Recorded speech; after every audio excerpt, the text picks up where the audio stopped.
magtira tayo ng ito pa ito.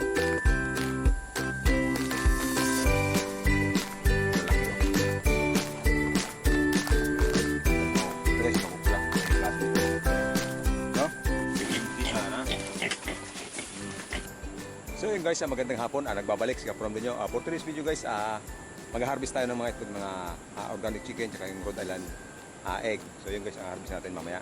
Ang dami na kasi guys harvest tayo, iwi natin sa bahay kasi baka mawala dito.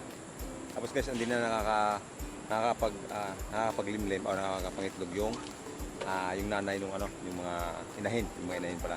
Kaya aalisin natin yung pero mag-iiwan tayo ng mga 3 piraso kada pugad guys, para hindi naman magalit yung inahin. Pag nakita nilang mangingitlog sila, pa rin yung iba, pero yung karamihan iuwi natin guys sa bahay. So ayun gagawin natin guys, tapos magpaan tayo. Pakita ko sa inyo guys yung ginawa ko kaninang umaga.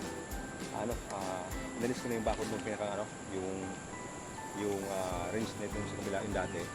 Kasi guys, ang plano ko na yung mismong kubo na lang guys ang ang lalagyan ko ng net para buwelo pa rin manginain yung mga manok.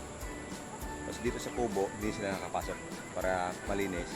Hindi na masyadong tawag doon, madaming dumi ng manok. Tapos kasi kalat guys pag nakakapasok yung mga manok dito sa kubo, ang dumi. So ngayon, yung plano ko, free na lang sila magpunta dito sa may bukid. Pero sa loob, hindi sila makakalabas. Sa loob, hindi sila makakapasok dito sa loob ng net. Kasi nga, dahil sa kubo, hindi na palagi nang madumi. So ayun guys yung gagawin natin. So ayun guys, tara mag-harvest tayo ng itlog. So ayun guys, harvest natin ngayon mga itlog ng organic. Pero bago nung guys, bigyan natin pagkain yung mga manok.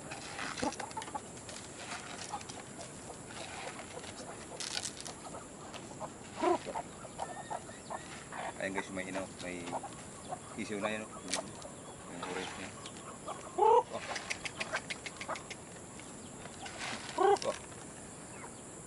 So iba, din mo nagapansin, barasugo na.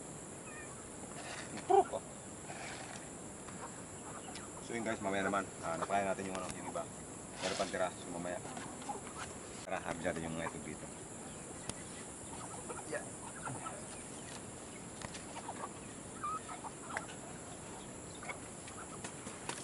Guys, yung dami Kaya mo na, yan. Medyo malabo lang guys, pero yun dito yung dami 12 ay 11 pala guys, 11. Ito may 6 dito, ayan So harvest natin guys, yan. Pero magtira tayo ng ito pa nito, yung magtira tayo ng ng dalawa, yan guys, dalawa. Tapos dito kuha tayo ng ayan guys, kuha natin yung medyo matagal-tagal ng itlog.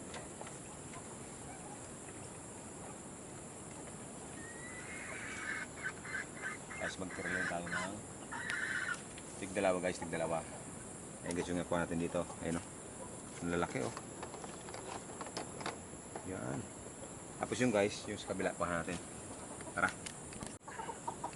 guys, medyo maputik lang. Ayun guys, ito yung itlog. Ito guys, marami na to. Kanina nilagay ko yung 3 doon sa taas. Kuha natin yung ito guys, mapupula. Iba yung klase nito. Ayun no? Mas mapula to kaysa dito sa iba. Kuha natin yung medyo puti. Ayan. Magtira tayo ng dalawa guys. Dalawang tira dito. Tapos, eto guys, plano ko sana na ito, kukuhanin ko na yung mga sisiw para maglagay ako ulit ng bagong itlog para limliman niya ulit mga testingin ko lang guys kung hindi pa siya aalis. Kukuhanin ko yung mga manok, mga sisiw, iuwi ko sa bahay, doon ko lang siya ilawan ko na lang guys.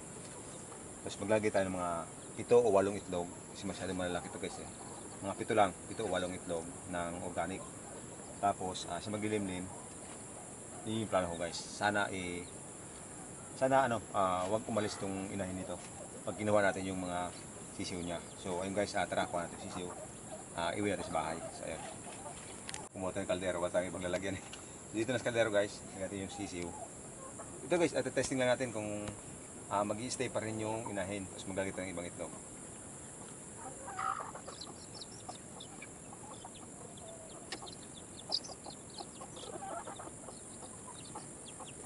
Eto guys, akin nagandahan itong inahin na to guys. Hindi siya matapang.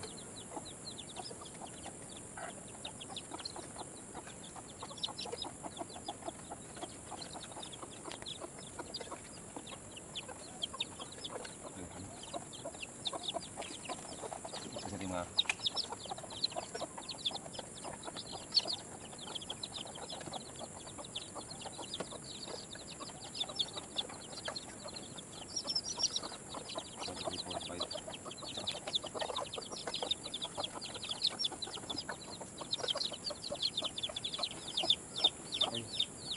yun na pala guys, siyam na pala.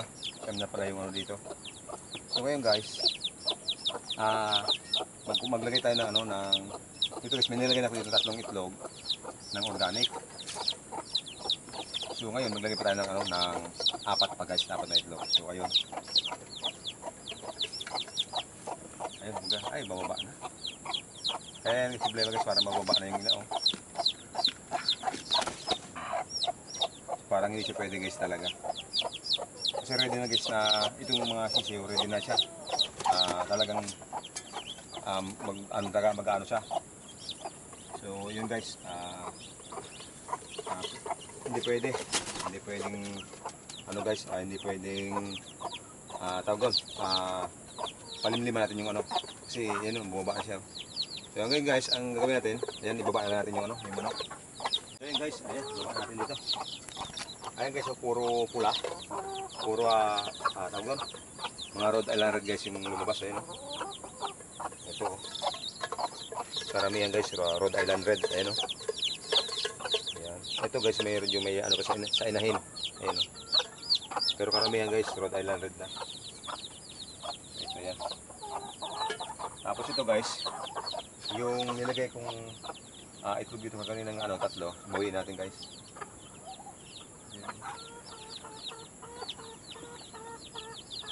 Ayan guys, nilagay ko dito kanina. Kaya yun yung plano ko talaga eh. Papalimliman ko yung mga 7 o 8 pirasong itlog. Tapos ihiwala din yung mga sisiw. Kaya lang hindi pwede mangyari guys. Kasi yun nga, talagang aalis na yung inahin. So yun guys, ibalik natin ito. Ito yung itlog natin. Ito. 2, 5, 6, 9, 11, 13, 15, 21.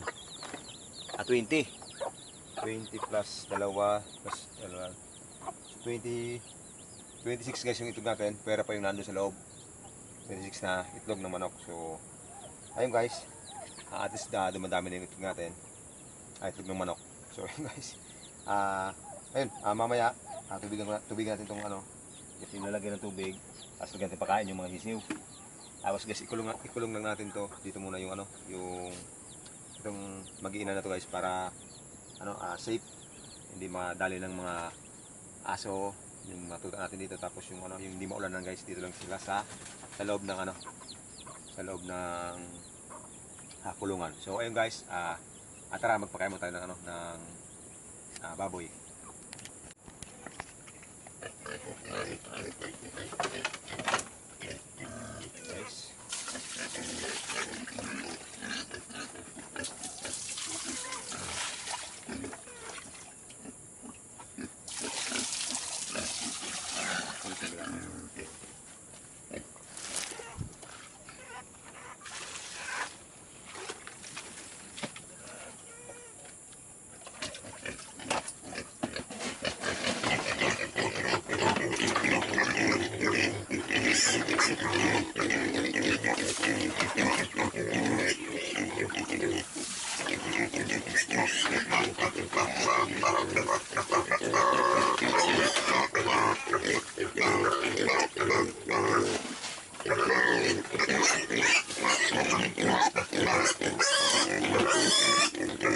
Guys, kaya natin ganyan yan. Mukhang bitid pa eh. Kaya yung guys, mukhang bitid pa naman eh. Kumaya bitid natin yan. Sige naman.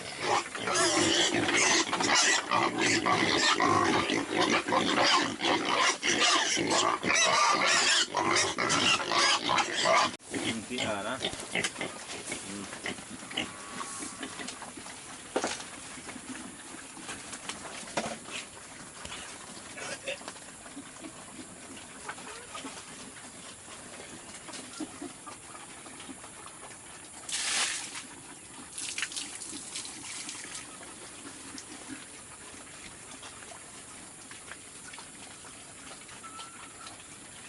Guys, ang lakas ng kumain niya.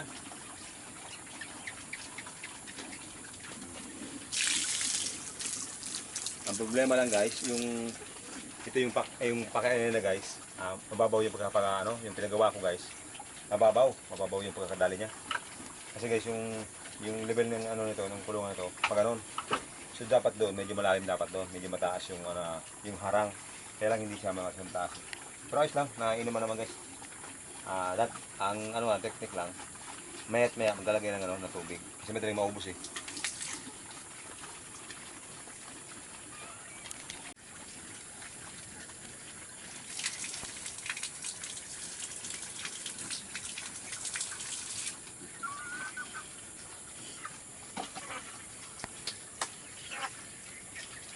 Ito rin guys, kanina napakain na ito namin ni Eman.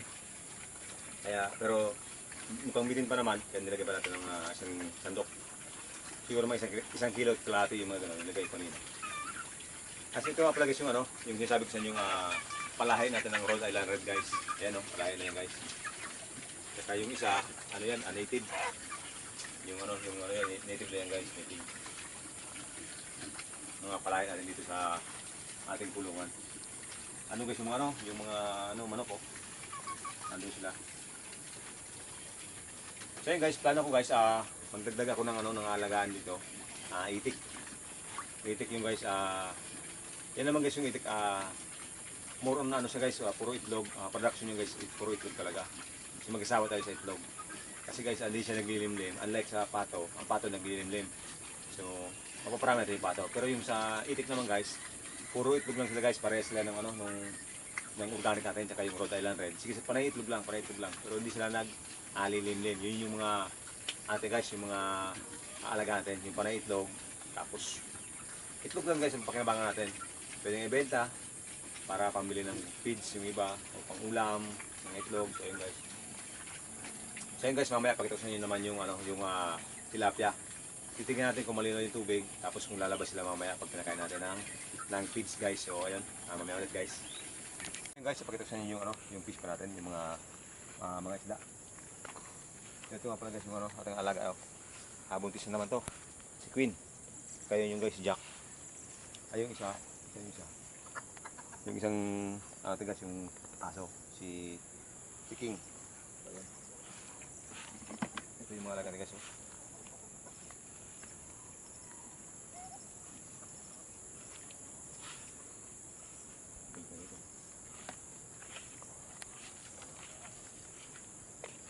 Ito guys, yung ginagawa ko kanina ng umaga. Ito yung poste na to.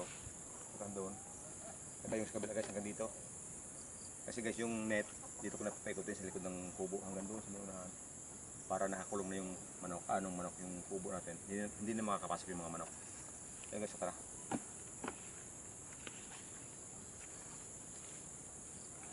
Yung fish pa natin guys, wala. Malabo yun.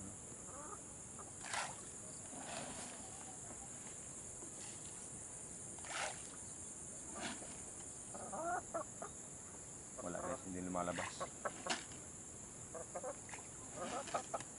Wala guys.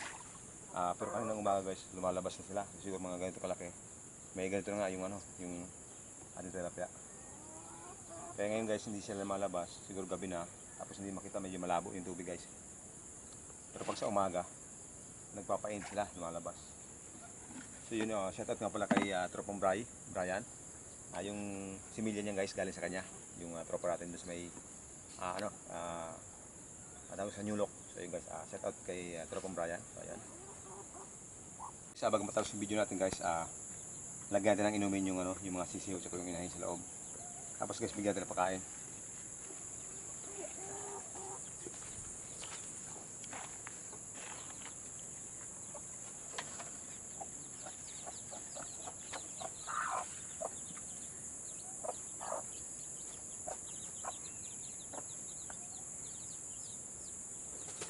Ayan guys.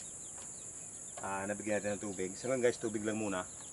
Kasi hindi pa ako nakakabili ng ng vitamins. Kay Boss Erwin.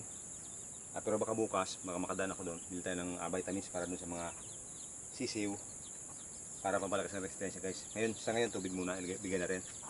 Tapos bigyan natin ng konting feeds guys. Tapos bukas guys, bili ako ng mais, yung maliliit na mais. Ayan. Bigyan rin yung ng feeds guys. Ayan.